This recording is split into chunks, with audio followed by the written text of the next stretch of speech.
Lucas 20. Certo dia, quando Jesus estava ensinando o povo no templo e pregando as boas novas, chegaram-se a ele os chefes dos sacerdotes, os mestres da lei e os líderes religiosos, e lhe perguntaram: com que autoridade estás fazendo estas coisas? Quem te deu esta autoridade? Ele respondeu: eu também farei uma pergunta. Digam-me. O batismo de João era do céu ou dos homens? Eles discutiam entre si, dizendo: se dissermos do céu, ele perguntará: então por que vocês não creram nele? Mas se dissermos dos homens, todo o povo nos apedrejará, porque convencidos estão de que João era um profeta. Por isso responderam: não sabemos de onde era.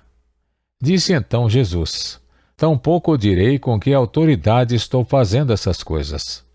Então Jesus passou a contar ao povo esta parábola. Certo homem plantou uma vinha, arrendou-a a alguns lavradores e ausentou-se por longo tempo.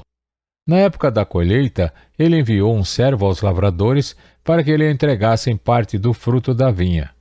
Mas os lavradores o espancaram e o mandaram embora de mãos vazias. Ele mandou outro servo, mas a esse também espancaram e o trataram de maneira humilhante, mandando-o embora de mãos vazias.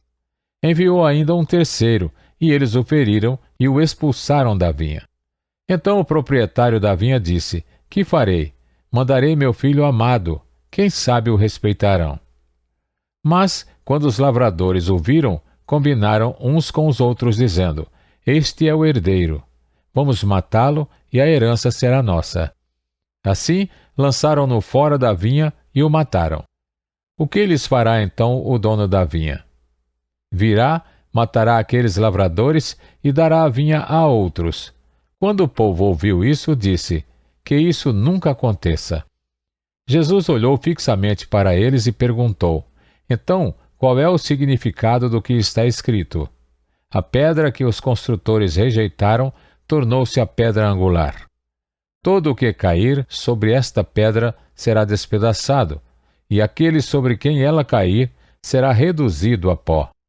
Os mestres da lei e os chefes dos sacerdotes procuravam uma forma de prendê-lo imediatamente, pois perceberam que era contra eles que ele havia contado essa parábola. Todavia, tinham medo do povo. Pondo-se a vigiá-los, eles mandaram espiões que se fingiam justos para apanhar Jesus em alguma coisa que ele dissesse, de forma que o pudessem entregar ao poder e à autoridade do governador. Assim, os espiões lhe perguntaram: mestre, sabemos que falas e ensinas o que é correto, e que não mostras parcialidade, mas ensina o caminho de Deus conforme a verdade. É certo pagar imposto a César ou não? Ele percebeu a astúcia deles e lhes disse: mostrem-me um denário. De quem é a imagem e a inscrição que há nele? De César, responderam eles. Ele lhes disse: portanto, deem a César o que é de César, e a Deus o que é de Deus. E não conseguiram apanhá-lo em nenhuma palavra diante do povo. Admirados com a sua resposta, ficaram em silêncio. Alguns dos saduceus que diziam que não há ressurreição aproximaram-se de Jesus com a seguinte questão: mestre, disseram eles, Moisés nos deixou escrito que se o irmão de um homem morrer e deixar a mulher sem filhos, esse deverá casar-se com a viúva e ter filhos para seu irmão. Havia 7 irmãos. O primeiro casou-se e morreu sem deixar filhos. O segundo e o terceiro, e depois também os outros casaram-se com ela, e morreram os 7 sucessivamente sem deixar filhos. Finalmente, morreu também a mulher. Na ressurreição, de quem ela será esposa, visto que os 7 foram casados com ela?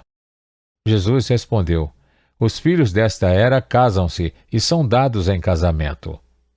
Mas os que forem considerados dignos de tomar parte na era que há de vir e na ressurreição dos mortos, não se casarão, nem serão dados em casamento. E não podem mais morrer, pois são como os anjos, são filhos de Deus, visto que são filhos da ressurreição.